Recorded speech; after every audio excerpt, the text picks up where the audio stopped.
Skatāmies, kas jauns ziņu update'ā. Skaties video līdz beigām, lai uzzinātu, kurš tad vinēja vakardienas konkursā. Franklin Templeton iesniedz priekšlikumu par Bitcoin un Ethereum indeksa ETF. Šis ETF būtu pirmais, kas apvieno Ethereumu, Bitcoinu un ASV dolāru vienā fondā. Brazīlijas lielākā kriptobirža Mercado sadarbojās ar Ripple, lai piedāvātu starptautiskos maksājumus. Japānas uzņēmums Metaplanet nopērk papildus Bitcoinu par 215 miljoniem jēnām.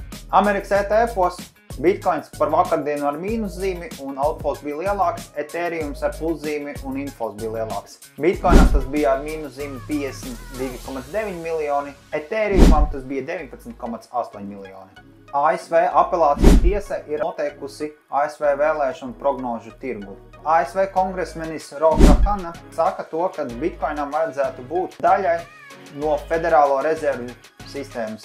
Cena šodien Bitcoinam bija 61,3 tūkstoši, un uzvarētājs, kas vistuvāk mums prognozēja, ir Raiti. Raiti, lūdzu sazinies ar mani, lai saņemtu savu balvu.